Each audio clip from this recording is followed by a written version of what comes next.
Ladies and gentlemen, welcome to BSV TV. I'm your host Satoshi, and on this show we'll be defending the one and only, truly genuine Bitcoin. The Bitcoin that Satoshi Nakamoto designed in his white paper as a peer-to-peer electronic cash system for the world. Let's get the disclaimers out of the way. So all the statements that you hear on this show are opinion and must only ever be taken as opinion. They are never to be taken as any form of advice, family, financial, sexual or otherwise. And on that note, let's sit back, relax, have some fun and enjoy the show. Get paid for your content in Bitcoin and set your own fee on Streamanity. Yeah, I'm not surprised. I wasn't asked why I'm convinced Craig is Satoshi. I posted on Reddit. He signed in my presence using the private key from block number one, the very first mined Bitcoin block. On a computer that I'm convinced had not been tampered with, on software I'm convinced that had not been tampered with, a message of my choosing. At Enchain, we've just funded a number of universities doing, so far, a test up to 1 gigabyte because it validates what we've already done independently. We've tested up to 380 gigabyte blocks. We've tested 1 million transactions a second and transaction sizes up to 20 megabytes. Super complex scripts. Basically ones that can run operating systems.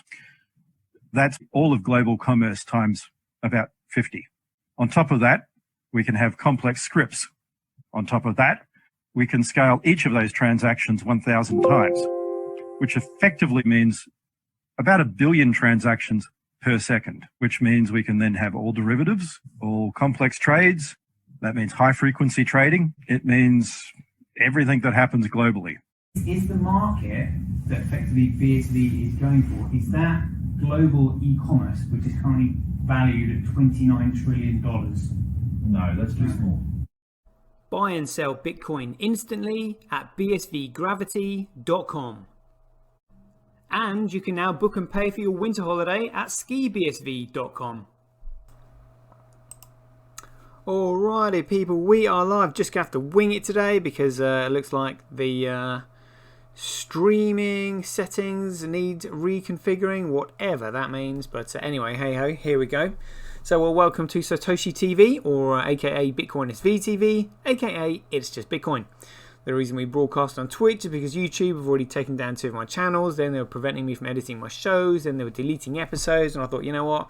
This is absolutely ridiculous. So now we broadcast live on Twitch and then upload the full episode up onto a Streamanity where you can set your own fee according to how you judge the quality. And then the rest of it onto YouTube, provided we think they're going to be happy with it. So let's crack on. Here we go.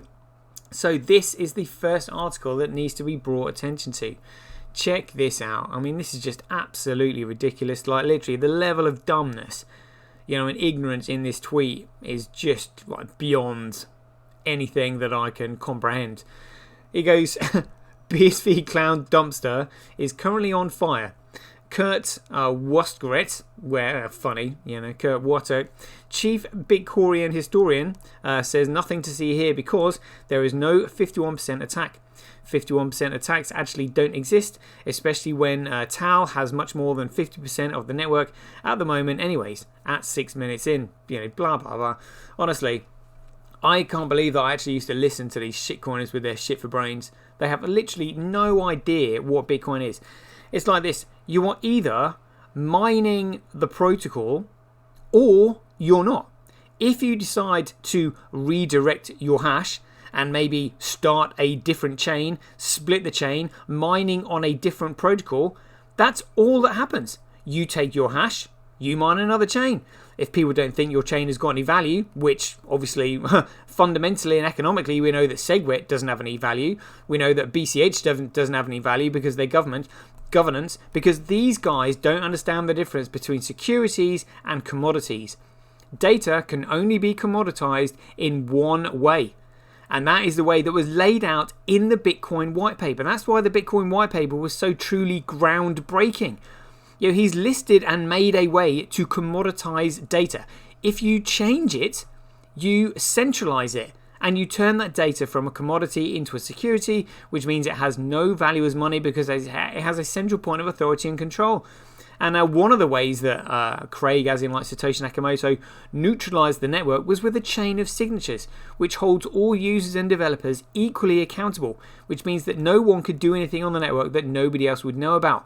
Yeah, that's what none of these people get. And again, all these other pillars of decentralization, chain of signatures, fixed supply, locked protocol, infinite scale, proof of work, so there's competition between those who economically sustain the network.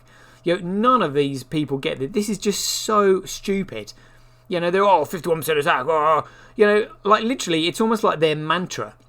51% attack. So what if somebody's got more than 51% of the hash on the network? Good for them.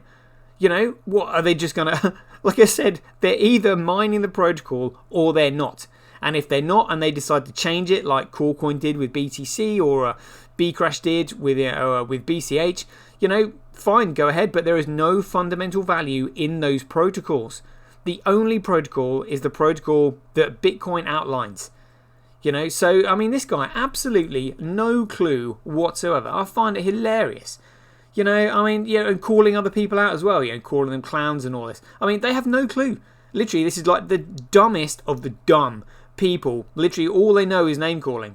Oh yeah, BTC is Bitcoin. Really? Do you want to explain why? Yeah, it's like Tone Vays. In fact, let's have that lovely Tone Vays interview up, just because it always makes me laugh. Here we go, so we can find it. This is a classic, typical shitcoiner with shit for brains who has no idea what he's talking about. So have a listen to this. Here we go.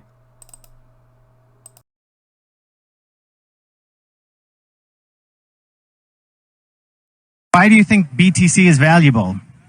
It's valuable because it's the only unconfiscatable asset we have, and that is because that comes from its decentralization. I think Bitcoin is the only valuable crypto asset we have because of the nature of how it started in its first few years. And when you say Bitcoin, you mean BTC, right? Absolutely. But are you aware that in 2017, they changed the rules so that BTC no longer follows the Bitcoin white paper? That is not true at all. The white paper says that there needs to be a chain of signatures. Sure. Okay, so that's not what we have anymore. That's how SegWit changed that. Okay, but it's still Bitcoin.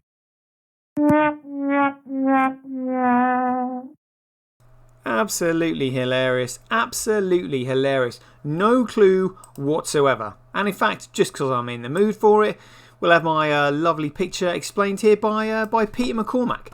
Let me just bring it up.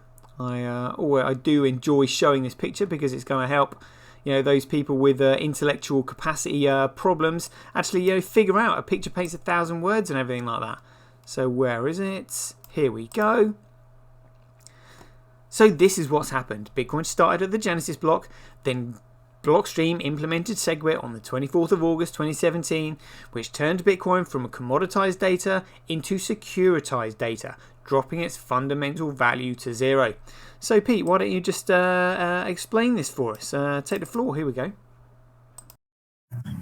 Bitcoin is so different now from when Satoshi was here. It's a completely different project. It doesn't matter who Satoshi is anymore. Even if Satoshi came back, I don't think he would just be immediately welcomed as having this God-given right to decide what happens with Bitcoin. I think he would have to earn his right back into the project. Bitcoin is built based on consensus now.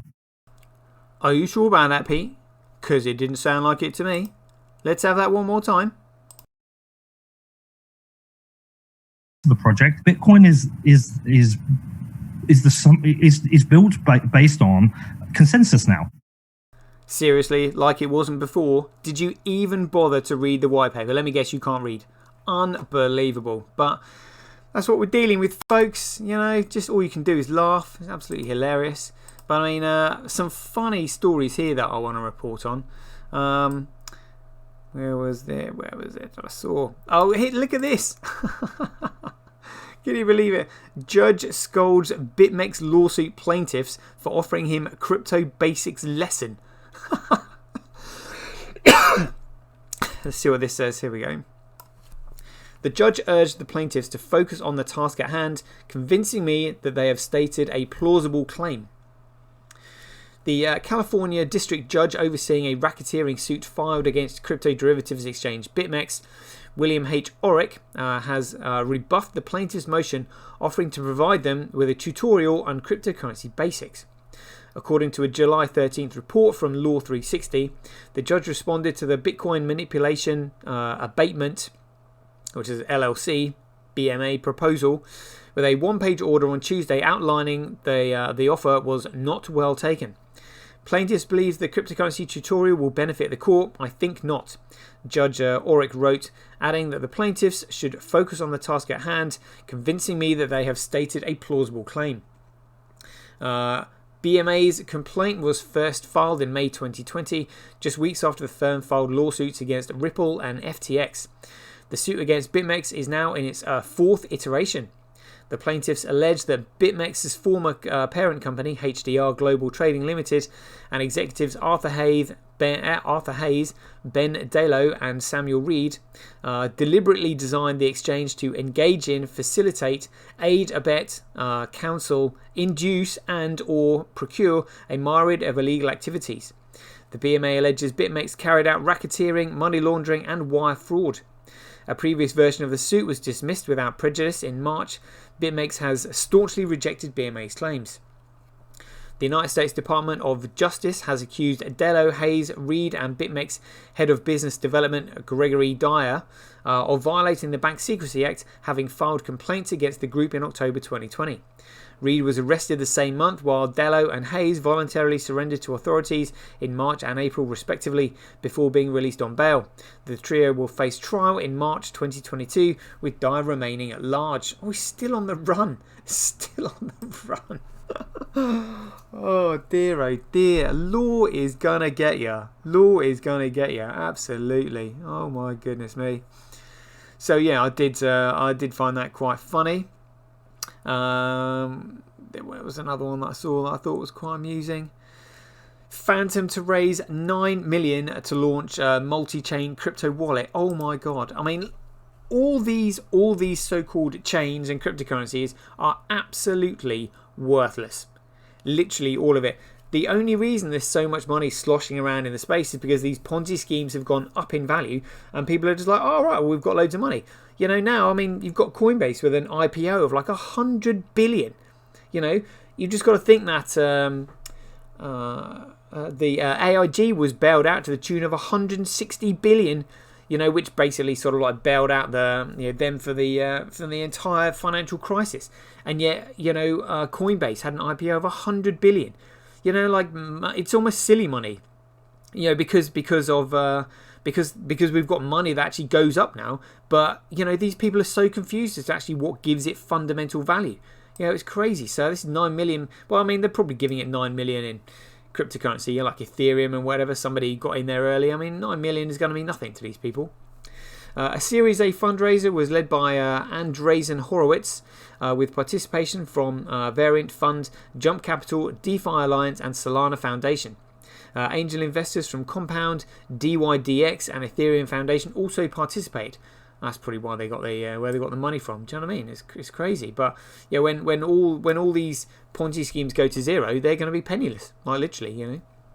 Cryptocurrency wallet provider Phantom has secured a $9 million in Series A financing to launch a new multi-chain wallet designed to help DeFi users access decentralized applications across multiple blockchains. Oh my god. The raise comes from the heels of a successful beta launch in April of this year that saw 40,000 new Phantom users. Whatever that does, what a joke. The company also secured $500,000 in grants from Serum and Solana during the beta phase.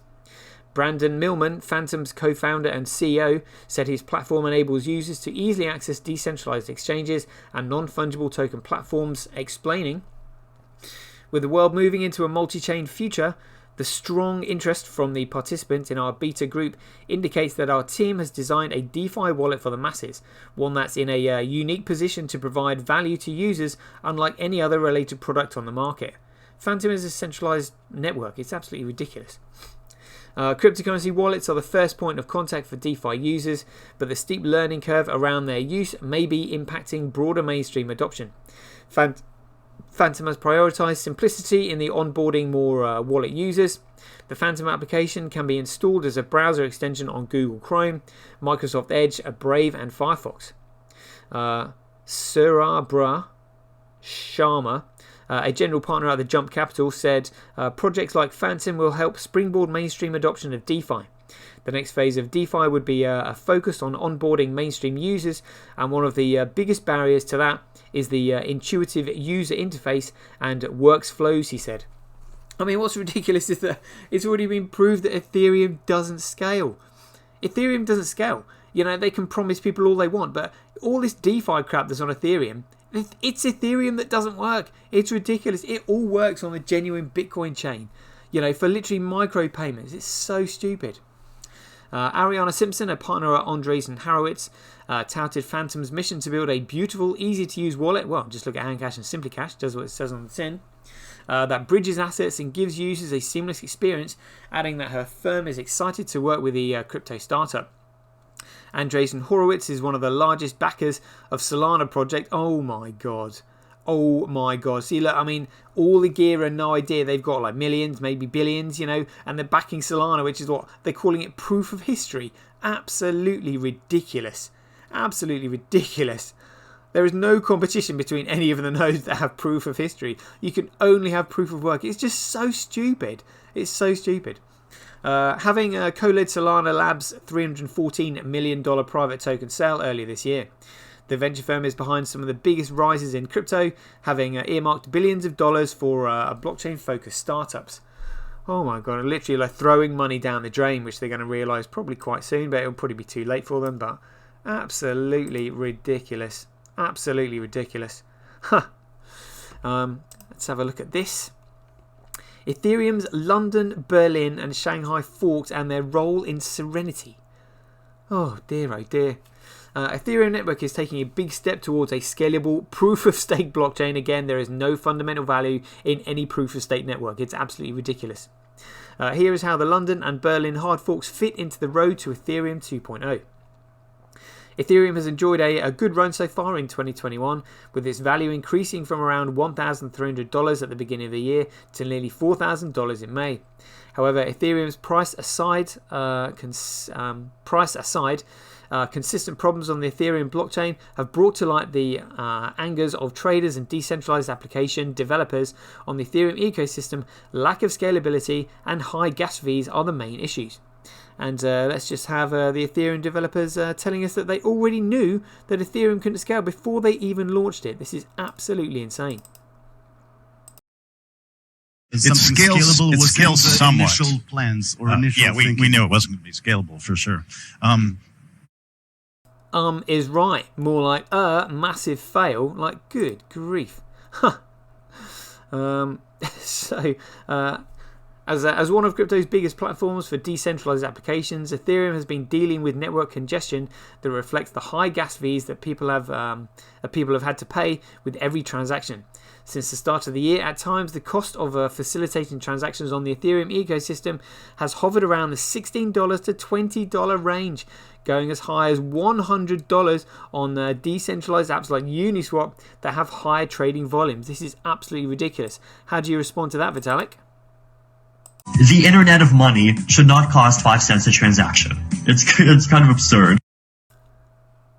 Yeah, really? So what do you call $16, $20 and $100 per transaction?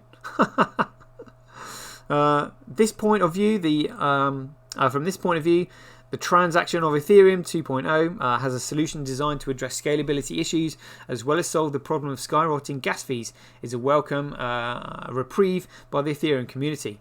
ETH2 or Serenity is set to be a technical upgrade that will move the Ethereum blockchain from proof of work protocol to a proof of stake blockchain, thereby increasing its capacity for transaction, reducing gas fees and making the network easy to scale and more eco-friendly when generating new coins and validating transactions. It's already done on the genuine Bitcoin protocol. It's all done on BSV. It's ridiculous. After years in the making, the move towards ETH 2.0 began with the launch of the Beacon chain as a first step to revolutionize the Ethereum network. The move to a proof-of-stake blockchain will be one of the biggest updates in the lifespan of Ethereum blockchain, and therefore it will be carried out in phases. The Ethereum London hard fork is one of the upgrades that will bring the Ethereum network closer to Serenity, and a centralized network, making Ethereum a security. Honestly, absolute horseshit is what we're reading here.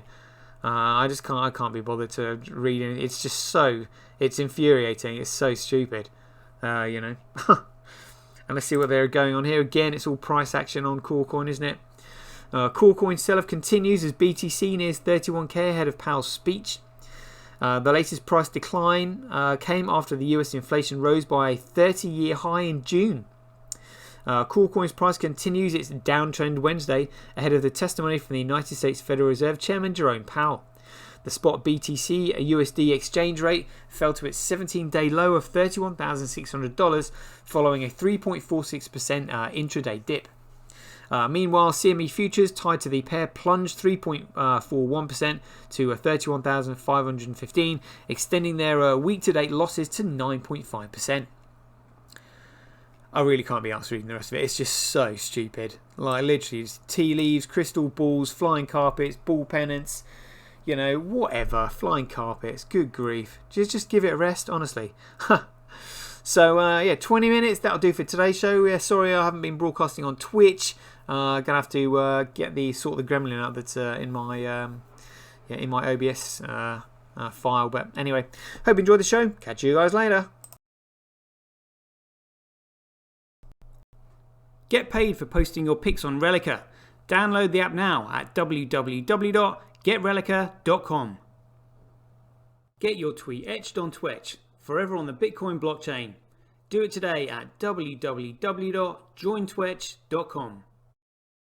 Buy BSV.live, the best place to buy Bitcoin SV online.